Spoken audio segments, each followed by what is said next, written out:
Zdravo dragi trgovci. Analitička zajednica je uz vas System Guru Markets. Počnimo sa nekim sažetim informacijama o kompaniji. Ako je potrebno, možete pauzirati video. Predlažemo da detaljnije pogledate svaki indikator kompanije. Sada ćemo uporediti ključne pokazatelje kompanije sa vama. NerdWallet, Inc., ticker, NERIS. Ovaj pregled je zasnovan na informacijama od 24. maja 2025. Po klasifikaciji Guru Markets korporacija NerdWallet, Inc. pripada pod kategoriji The Internet. U poređenju učestvuju 72 organizacije, ovo je veoma reprezentativno. Pogledat ćemo konačna rješenja do kraja ovog videa. Ukupna ocena za kompaniju 7 od 10 poena. Prosječna ocena za podkategoriju 3,3 boda. Ako se posmatra široko u okviru berze u celini. Vidjet ćemo da je prosječan rezultat za cijelo tržište 1,9 poena. Protiv ocjene kompanije od 7 poena NerdWallet Inc. Upoređujući kretanje cijene akcija kompanije NerdWallet Inc. i preduzeća pod kategorije.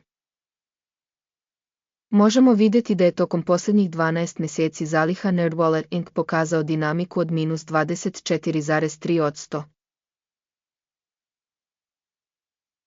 Naspram dinamike cena za podkategoriju od 9,1%. Tržišna kapitalizacija korporacije NerdWallet Inc. u vrednosti od 7,8 milijardi dolara. Sa kapitalizacijom podkategorije od 12.485 milijardi dolara. NerdWallet, Inc. ima udeo od 0,06% minus jedno je od veoma malih preduzeća u podkategoriji. Knjigovodstvena vrednost kompanije je 2,1 milijardu dolara. Sa kapitalizacijom podkategorije od 1089 milijardi dolara. NerdWallet Inc. čini učešće od 0,19%. Upoređujući udeo tržišne i knjigovodstvene vrednosti vidimo sljedeće. Deliti NerdWallet, Inc. U podkategoriji u slučaju procjene tržišne kapitalizacije iznosi 0,06%. Knjigovodstvena vrednost iznosi 0,19%. Što je za 217% više od tržišne kapitalizacije. Ocena učešća preduzeća u tržišnoj i bilansnoj kapitalizaciji pod kategorije dobro, 1 bod. Analizirana organizacija ima dužničke obaveze od 0,06 milijardi dolara. Finansijske obaveze za knjigovodstvenu kapitalizaciju čine 2,9% kapitala preduzeća. Ocena nivoa finansijskih obaveza preduzeća, veoma dobro, 2 boda. Odnos cene i zarade kompanije je 26,6. Sa prosjekom u podkategoriji 27,9, ovo je za 5% niže nego u podkategoriji. Odnos tržišne cene i zarade u poređenju sa preduzećima u podkategoriji dobro, 1 bod. Profit za posljednjih 12 mjeseci iznosio je 29 miliona dolara.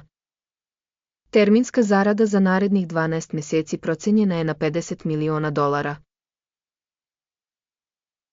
Ocena projektovanih pokazatelja budućeg profita u poređenju sa preduzećima u podkategoriji dobro, 5 poena. Odnos cene i prihoda kompanije je 1,1. Prosjek podkategorije je 6,4, što je 83% niže od prosjeka podkategorije. Ocena odnosa tržišne cene i prihoda u poređenju sa pokazateljima u podkategoriji dobro, 1 bod.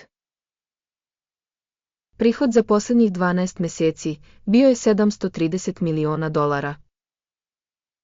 Očekuje se da će projektovani prihod za narednih 12 mjeseci biti 1,030 miliona dolara. Procena očekivanih budućih prodajnih cifara u poređenju sa ciframa u podkategoriji dobro, 5 poena. Marginalnost je 4%, sa prosekom za podkategoriju od 22,8%. Razlika između proseka podkategorije i učinka kompanije je 18,8%. Ocena marginalnosti u poređenju sa pokazateljima u podkategoriji, prolazan, 0 bodova. Učešće preduzeća po broju zaposlenih u podkategoriji iznosi 0,27%. Što je 350% više od tržišne kapitalizacije. Iznos tržišnog kapitala po zaposlenom u organizaciji jednak $1.206.000, a u podkategoriji je $5.224.000. Razlika između proseka podkategorije i pokazatelja organizacije je 76,9%. Procena visine tržišnog kapitala po zaposlenom u poređenju sa pokazateljima u podkategoriji, dobro, 5 poena. Obim profita po zaposlenom je $45.400, sa prosekom u podkategoriji od $187.100, a razlika između proseka podkategorije i učinka kompanije je 76%. Procena dobiti po zaposlenom u preduzeću u poređenju sa pokazateljima u podkategoriji, prolazan, 0 bodova. Prihod kompanije po zaposlenom je $1.131.000. U podkategoriji $819.000. Razlika između proseka podkategorije i učinka kompanije je 38%. Ocena prodaje po zaposlenom u poređenju sa podkategorijom, dobro -5 poena. Obim transakcija za prodaju je 7,4%, sa prosekom za podkategoriju od 1%. Ovo je pokazatelj rizika od kratkog stiskanja. Tehnički indikator RZ14 pokazuje nivo od 54% za kompaniju NerdWallet Inc. Dok je u podkategoriji nivo RSI 14, 55%. Trenutna cena akcija kompanije je približno $10,53. Ciljna konsenzus cena za akcije kompanije je oko $15,34. Stvarna cena i konsenzus prognoza se razlikuju oko 46%. Idemo na tabelu porudžbina, koja vam je dostupna, link je u zakačenom komentaru. Tabela porudžbina sadrži apsolutno sve odluke koje je informacioni sistem za procenu zaliha prethodno doneo u datoj sezoni Guru Markets. Pristup tabeli porudžbina je apsolutno besplatan i otvoren link u zakačenom komentaru. Kao rezultat procene kompanije NerdWallet Inc.